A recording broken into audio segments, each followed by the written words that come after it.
Welcome to the online lectures for information security.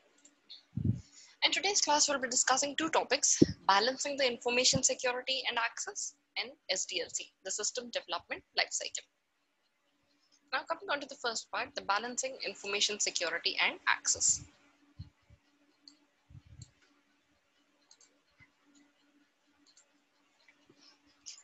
Now, in here,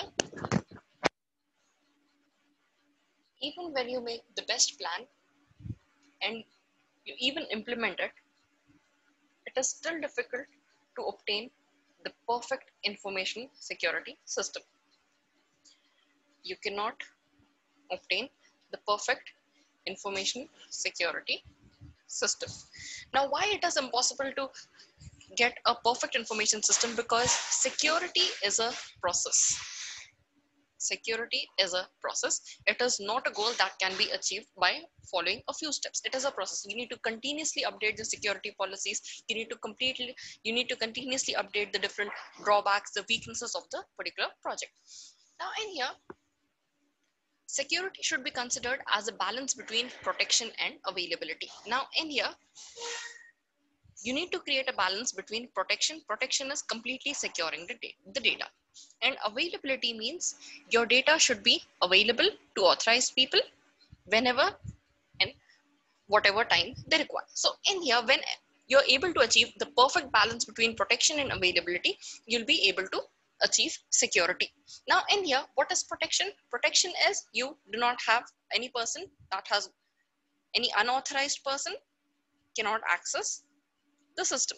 Whereas availability is for authorized persons, the system or the data that is available all the time. So you need to achieve this balance. Now in here, to achieve this balance, the level of security must allow reasonable access, yet you need to protect against threat. Now in here, within availability, the access that you're giving, it should be restricted only to authorized persons. Now, when you're giving access to authorized person, you should also provide with the protection facility.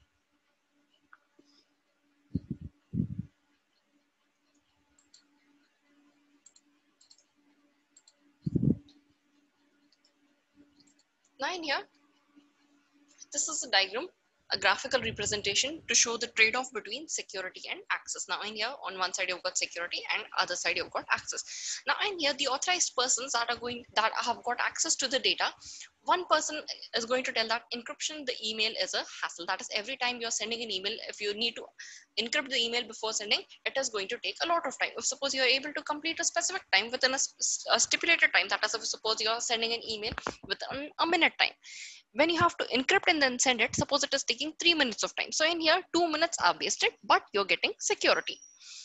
The second one is the encrypting the email slows me down. So these are the users has got the different drawbacks by encrypting the email. But in here, you're ensuring that even if there is some specific drawback, but encryption is completely going to protect the entire organization. So in here, this is a perfect balance. You can say that it is a trade-off between security and access. Now, what is a trade-off? Trade-off means by compromising a few things, you're achieving security. Now in here, you need to invest a lot of time, but as you're investing time, you're also achieving security. The encryption is going to protect the entire organization secrets, or whatever emails you're transferring, or whatever data is stored within the organization. All of the data, if it is encrypted, means if any person gets an access to the data, it is going to be meaningless to that particular person.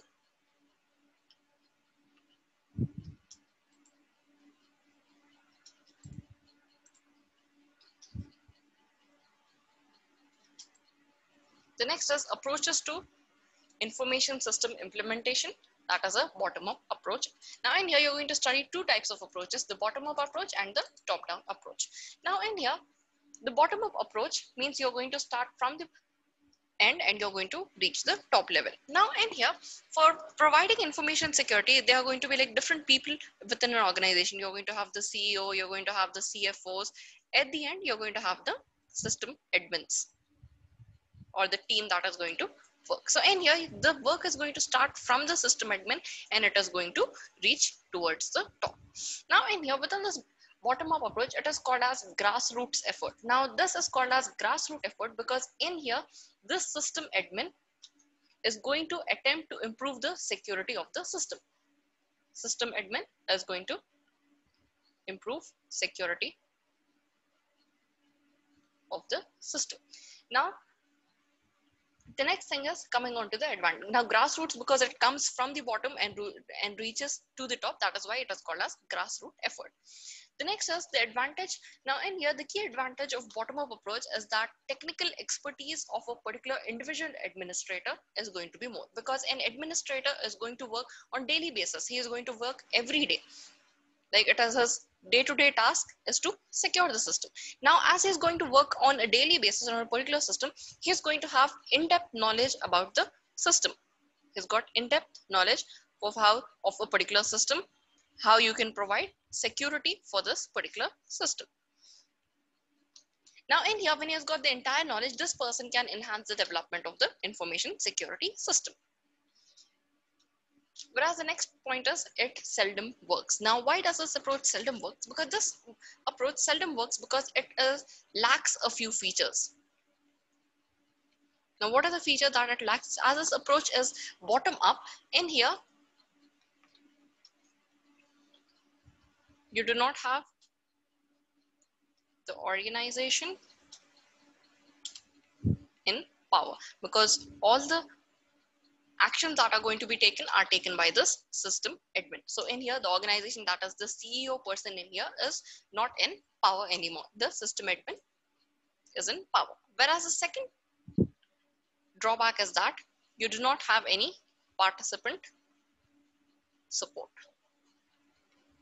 That is, if suppose someone specific task is done under the guidance of the CEO or the CFO, the CEO or CFO does not support the system admin. So due to this two drawbacks, this approach is not widely used. That is why it seldom works.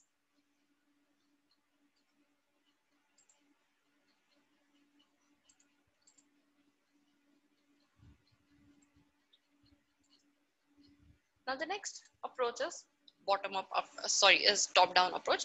Now within the top-down approach, in here, the organization is going to be responsible for each and everything. Each and every decision will be taken by the CEO, the CFO, or the CIO. These people are going to be responsible. So in here, this project will be initiated by the upper management. Now this upper management, this can be CEO, CFO, CIOs. Now in here, these management people, they are going to issue the policies. That is what policies they need to follow while developing a particular project. What are the different procedures? Procedures mean the different tasks or the process that you're going to follow. And procedures and processes are going to be identified. The different tasks that you're going to do, the different steps, and the process is going to be identified. Like step by step, what is the procedure that you are going to follow. Now in here, now this are for the organization. You're going to have the entire policy, procedures, and the tasks that you're going to follow. Now in here, this upper management people are also going to dictate the goals. Now in here, for a particular project, if suppose you're doing a particular project is being done. Now in here, within this particular project, what is going to be the output? This output is going to be decided by the management. How the software is going to work, what are the different features this particular project is going to have. This all is also dictated by the upper management. And the next is determine accountability for each required action. That is in here within a particular, now if suppose there's within an organization, multiple people are working. Now in here, whenever you access any system or whenever you do any task, each of them are recorded. Now if suppose you go and check the backup room. So in here, whenever you enter, whenever you leave, you've got your like you're marking your attendance. You were there present within that particular room. So in here, you're accountable for every action, whether you have accessed a particular file or you have accessed some particular data. Now in here, a backup room is a specified location where normal employees do not need to go. So in here, for each and everything that you do, you are accountable for the actions that you're doing. Now this top-down approach, this is the most successful approach. Now why is this the most successful approach? Because in here, it is a successful approach because in here, you're going to identify what is going to be the funding of a particular project. You will get to know the exact funding of a particular process. You can make a clear plan. What are the tasks that you're going to follow within the particular project? What are the different opportunities that are there? All of the things can be controlled by the upper management people. That is why this project is very successful. This top-down approach is very successful. Now in here, within this top-down approach, it involves a formal development strategy. That is, in here within this top-down approach, we are going to study a model that is called as SDLC. That is the System Development Life Cycle. This SDLC follows this top-down approach.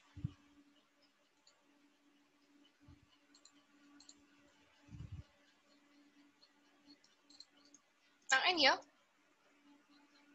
this is a particular organization. At the top, you're going to have this upper management. Now, what is a CEO? He's a Chief Executive Officer. Okay, he's on top of the entire hierarchy. He's at the top. Then you're going to have CFO. CFO is a Chief Financial Officer. Now this financial officer, he's going to identify how much funding should be given to each and every project. Then this is CFO. Then you have his CIO. Now in here, CIO is Chief Information Officer. How you're going to store the data, how you're going to maintain the data, how you're going to process the data, each of the things will be identified by the Chief Information Officer. Then you've got the COO. This is the Chief Operating Officer. And the job of the Chief Operating Officer is what are the different tasks that are taking place within a particular organization. He's going to overlook all the different tasks. If suppose you've got different teams working on different projects, he's going to overlook all the projects. What is the task that are going to occur within the particular project. Then you have as the CISO. Now the CISO is the Chief Information Security Officer. Now in here, all the tasks that require information security, that is under the CISO. He is responsible for the securing the systems or securing the information. Then you've got the VP systems. VP are the vice president systems. Then you've got the virtual private networks. These are going to handle the networks. Later, you're going to have a team of managers. Now this team of managers, you've got different types of managers: security managers, system managers, and network managers. Now in here, you're going to divide the different managers so that it becomes easy for them to access the, it becomes easy for them to manage the security of the system or manage the systems, the different updates that need to be installed, the different hardwares, if any bugs are there, how you're going to resolve them. Network manager, how you're going to secure the systems that are connected onto a network. Then you have a team of admins. Again, this team of admins are for three different departments: security, system, and network. Then you've got the tech team. So in here, you've got the top-down and bottom-up approach. Now from the bottom-up approach means all the security issues or how you're going to secure the system, this is going to happen. That is, this technology people are going to make the decisions how you're going to achieve the security. And then this is going to reach to the top level. Now this top level managers, they do not have any access to change the data. That is, you do not have any control over this CEO, CIO. These people do not have any control over what are the different steps that are taken by these people. Whereas when you go for this top-down approach, the CEO is the person who is going to dictate the goals. He's going to dictate the plan. He's going to identify each and everything, the different policies that you're going to use. Each of them are going to be identified. Now, this is a very successful approach because in here, you can identify the budget. Everything is predefined and then it is passed down to the different levels within the hierarchy. Now, within this top-down approach, the model that we are going to study is SDLC.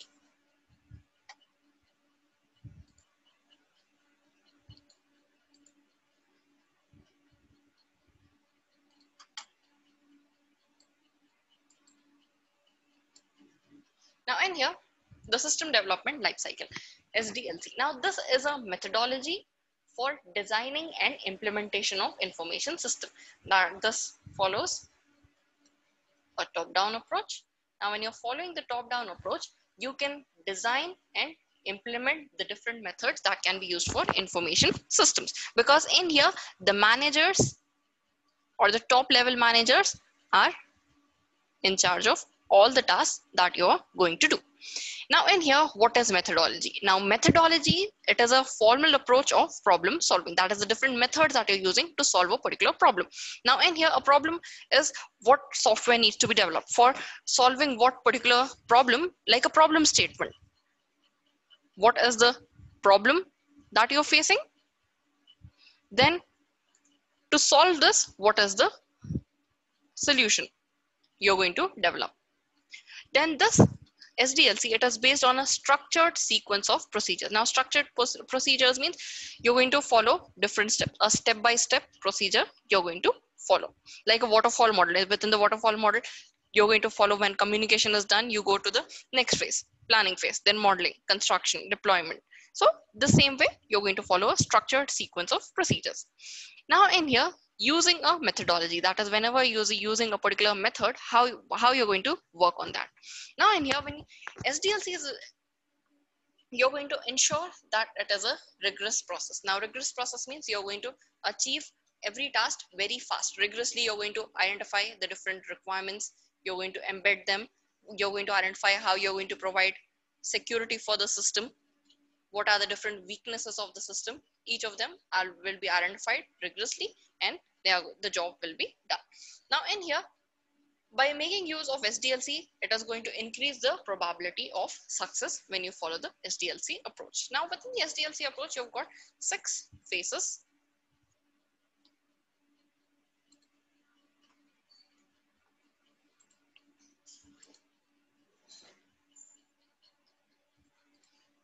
So in here, the first phase is investigation, analysis, logical design, physical design, implementation, maintenance, and change. Now in here, you're going to keep on continuing this process until the project is completed. And if suppose when the current solutions are not applicable to this design, then this entire process will be terminated. So we'll be discussing each of them in detail. Starting with investigation. Now this investigation, it is the first phase within the SDLC lifecycle, and this is the most important phase.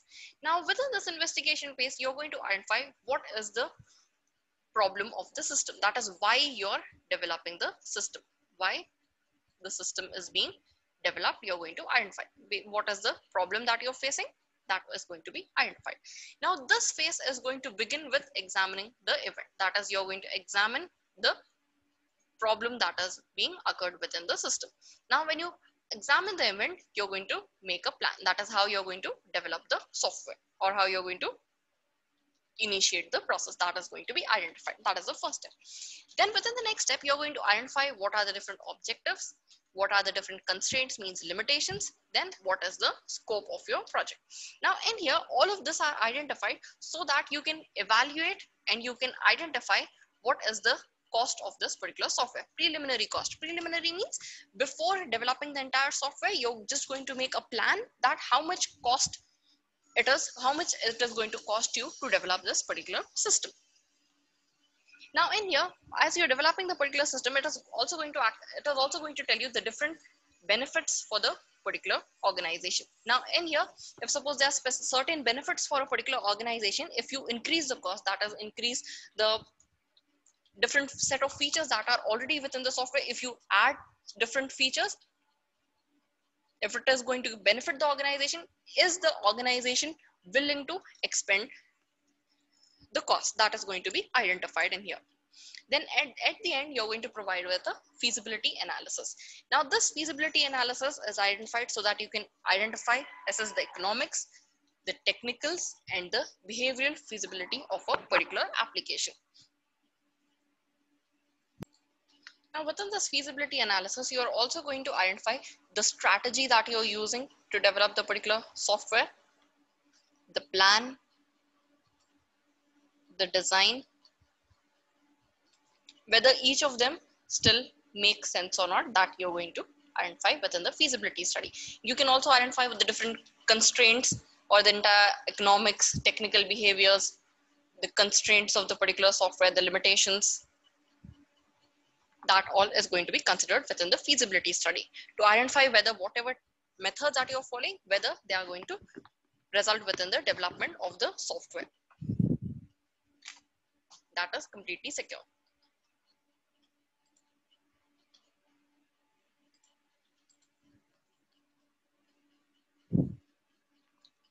The next phase is the analysis phase. Now within the analysis phase, you're going to begin with all the information that was collected within the previous phase. What was the previous phase? The previous phase was the investigation phase. Information collected from investigation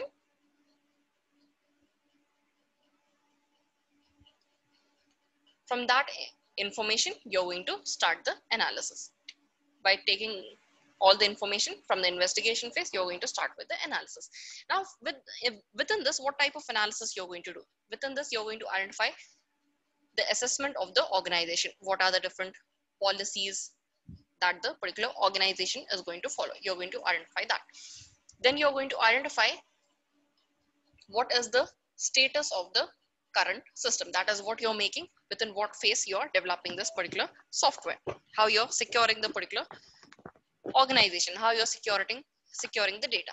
Then capability to support proposed system. That is the new software that is being developed, so that the problem solution that you're developing, how you're going to support that problem solution. That is going to be identified. 3 things are going to be assessed within the analysis phase. Now in here, you're also going to determine what new system is expected to. That is what is going to be the output for a particular system that is going to be identified in here. And then when you're identified what is the output, you're going to determine how the new system is going to interact with the existing system. Now in here, we have seen that how within this, the third point was capability to support the proposed system. Now in here, this proposed system, this can be added as an update to the previously existing software, or it can be installed as some additional software. So in here, you're going to identify how this interaction is going to take place between the existing system and the proposed system that you're developed. And this phase, the analysis phase, is going to end with the documentation. You're going to document each and everything that the different assessment is going to be documented in here. And again, in the end of the analysis phase, you're going to do a feasibility analysis.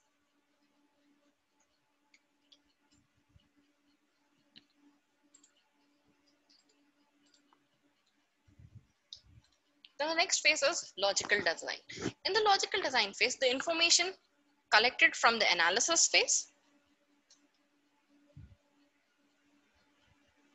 it is used so that you begin creating the solution. You can start creating the solution for the particular problem. Now in here, the main factor is the business need. Now in here, within the business need, you're going to identify what are the different applications that are going to be needed for developing a particular software. That is going to be identified within the business need. Then when you identify what are the different applications that you're developing within the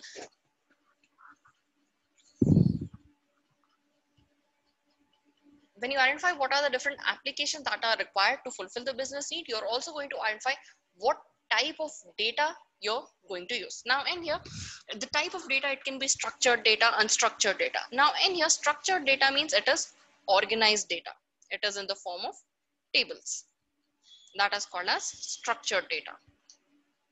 Whereas unstructured data means it is not organized in the form of tables. Now in here, the data support, it can be the different types of files. Now like for a particular photo, you've got this JPEG format, you've got the PNG format. For video files, you've got different formats. For audio, video, MP3, MP4. So in here, which specific application is going to support what type of data, that is going to be identified. Then technologies to implement the physical solution. That is, now this particular software that you are designing, whether it is using the latest technology or what type of different tools are used, that is going to be identified within the logical design. Because in here, design phase means you're doing the architecture type of work. What are the different architectures you're going to develop, or the prototypes are going to be designed within the logical design phase. Now in here, as you identify the different tools, the different data that you're going to use, this is going to be used so that you identify what type of input is being processed. This JPEG, PNG files, these are your input files. Now based on that, what output is going to be generated, you're going to identify that. Now at the end of this particular phase, again, you're going to do the feasibility analysis.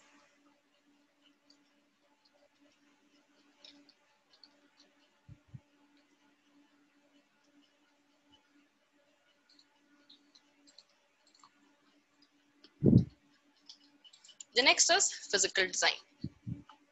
Now within the physical design phase, you're going to identify the specific technologies that you're going to use, the technologies and the different alternatives. That is, one specific technology you're using, what can be the different alternatives. Now in here, these different alternatives also you're going to study so that you can perfectly evaluate the logical design that was constructed. You can get to know the different weaknesses and strength of a particular technology. Within logical design, you identified what are the different process, procedures, data that is going to use. Within the physical technology, you're actually developing the particular software.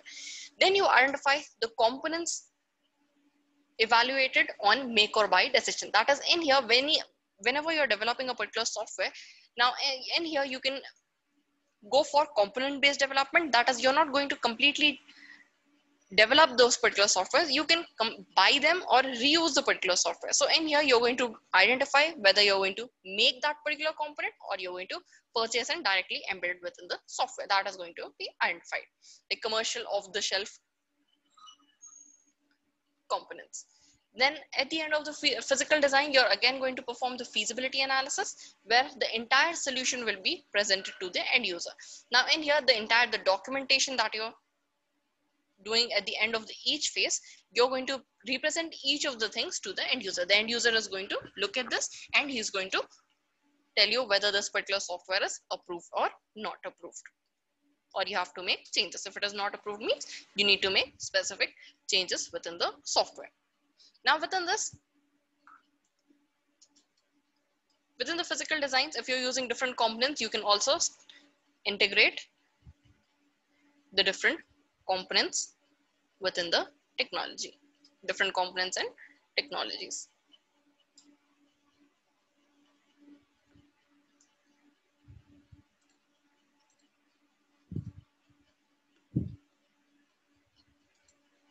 The next phase is implementation phase. In the implementation phase, any needed software is created or it is purchased. That is, you're not creating a specific component, you're going to buy it from the market and you're going to assemble it within the software. Then in here, the components, if you're purchasing, means the ordered components will be received. They are going to be tested whether it is giving you the appropriate output that you have wanted for your particular project. Then in here, afterwards, doing all of this, you're going to train the users and you're going to provide specific documentation, supporting documentation, the user guide, the manuals, this will be provided. Then at the end, you're again going to go for the feasibility analysis. Within this feasibility analysis, you're going to identify in here, the users are presented with the system. Within the previous phase, we have presented a documentation for approval. Whereas in here, you have implemented everything and you're going to present this system for taking the feedback.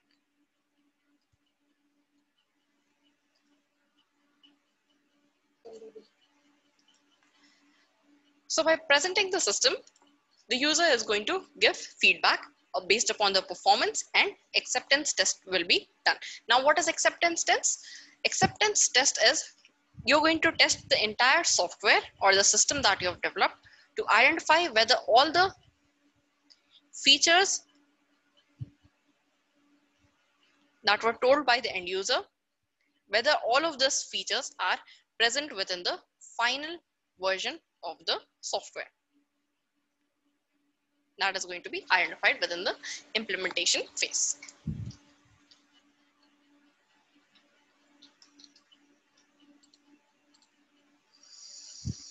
Then the last phase is maintenance and change phase. Now within this maintenance and change phase, this is the longest and the most expensive phase. Now in here, it is the longest phase because in here, if any changes you are embedding within the software, they need to be done within the entire software. It might result in designing specific components from the beginning. And maintenance also. Now maintenance is in longest phase because in here, this maintenance phase is going to occur throughout the entire life cycle of the particular software. Entire life cycle of software, that is till the software is being used by different set of customers. These people are going to maintain the software.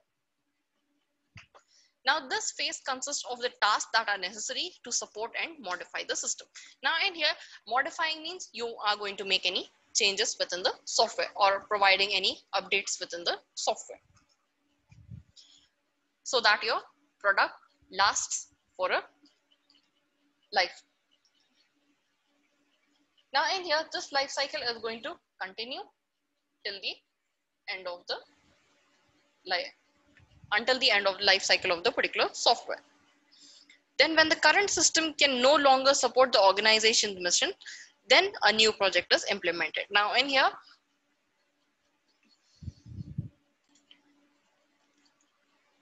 like if we go for the example for you're developing an operating system. Now when you're developing an operating system, you've got different versions of Windows. You started with Windows 97, 98, 99. You've got different versions. Then you got the Windows XP, Windows Vista, Windows 7, Windows 8, Windows 10.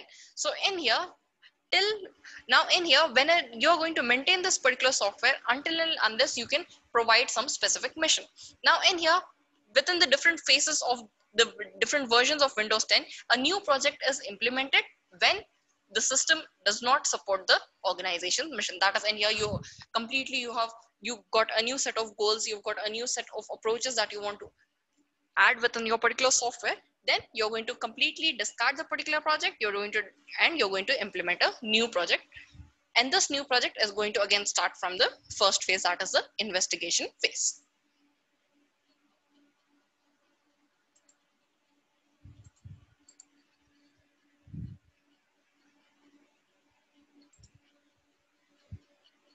Now, we'll just take a quick overview of the different life cycle of the different phases of the SDLC. The first phase is investigation. Within investigation phase, this was the most important phase. You're going to identify why you're developing a particular system. Now, when you identify why you're developing the particular system, you're going to examine a particular event. That is, based upon that event, you're going to make a plan that how you're going to work on the particular software. Now, when you've got a particular plan, you're going to identify what is going to be the cost of the software that you're developing. Now, you're going to identify this cost based upon the objectives of the software, based upon the scope and the constraints of your project. You're going to identify the cost. Then after that, by identifying the cost, you're also going to identify whether if there are more benefits to the particular software by increasing the cost, whether the organization is going to increase the cost that is required to develop the software just to reap the benefits from the particular software. This is the first phase, the investigation phase. Now at the end of the investigation phase, again, at the end of every phase, you're going to do a feasibility study. This feasibility study is done so that the different process, procedures, techniques that you're using, whether they are useful for your project or not, they are going to be identified within feasibility study. Then the next phase is analysis phase. The second phase is analysis phase. Within the analysis phase, all the information that was generated at the investigation phase, you're going to take that information and you're going to start an assessment plan. Now within this assessment, what you're going to do, you're going to identify the different policies that the particular organization uses. You're going to identify what is the status of current system, and then how you're going to support the proposed system. You're going to assess these three things.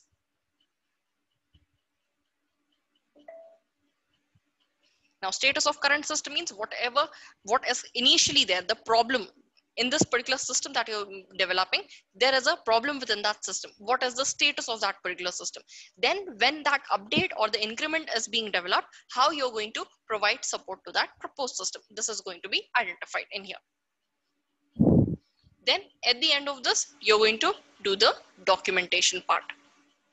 You're going to do the documentation part, and you're going to do the feasibility analysis. In this feasibility analysis, all the information that is learned by assessment, that is going to be added. What is added? The assessment is added. Then the next phase is the logical design. Now within the logical design, whatever information that was collected from the analysis phase, you're going to take that information. Like within the previous phase also, for analysis phase, we considered the information from previous phase. So within the logical design, all the information that is collected from the analysis phase, that information is taken so that you can start the creation of the system. This information is taken so that you can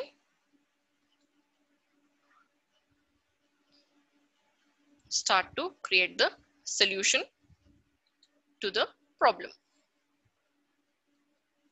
Now, when you start to create a solution for the particular problem, now in here, this problem is your business need.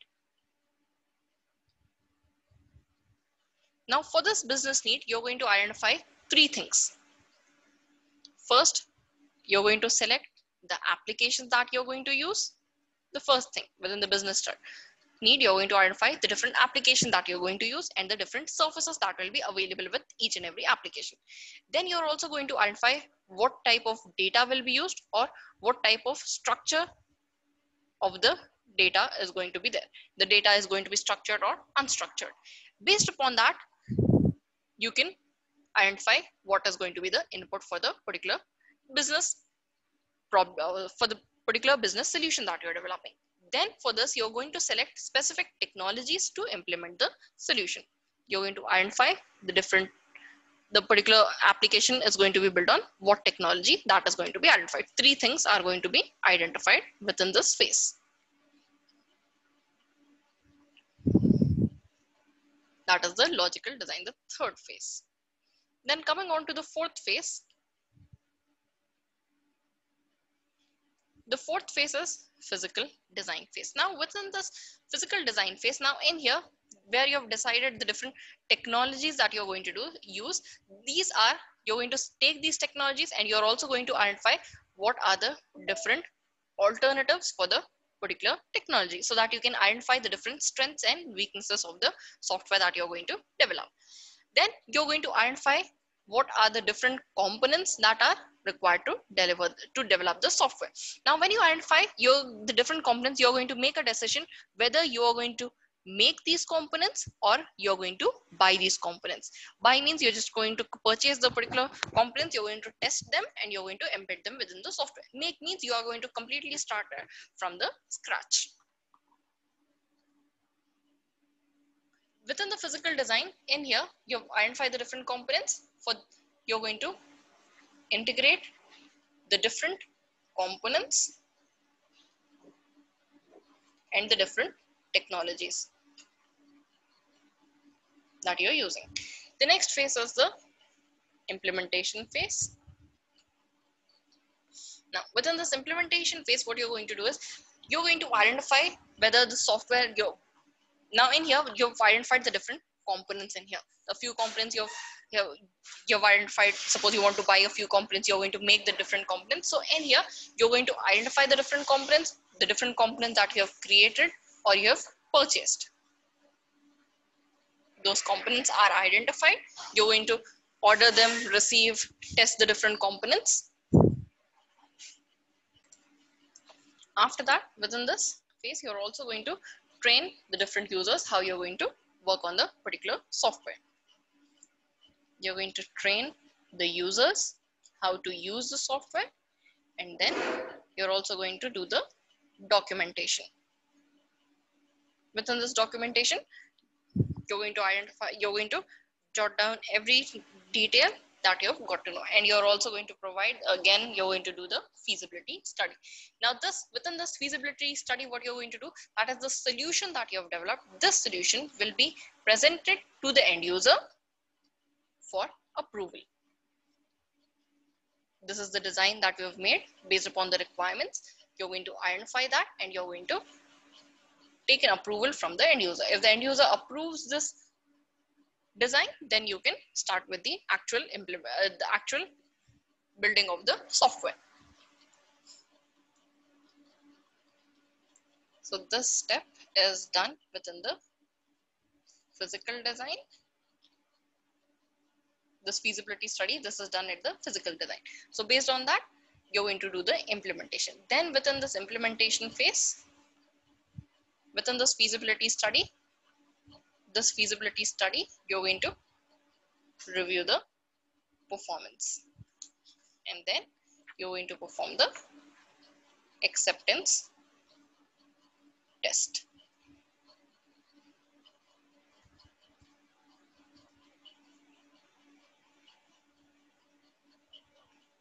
So this feasibility study is for the fourth one, and this feasibility study is for the fifth step. Then coming on to the last one, the sixth phase. The sixth phase is maintenance and change phase. Now we know that this is the longest and the most expensive phase.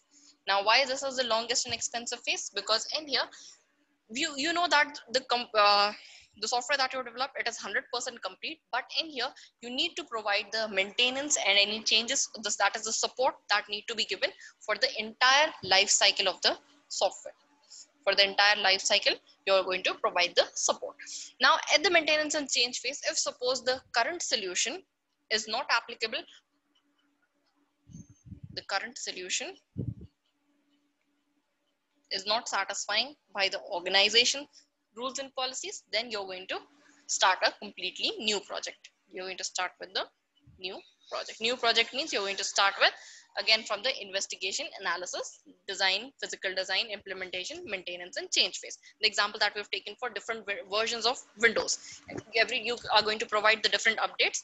When no longer these updates are supported, or you've got different goals that you want to achieve, then you're going to again start with the first phase of the SDLC. So this is the SDLC. Within the next class, we'll be studying secure SDLC.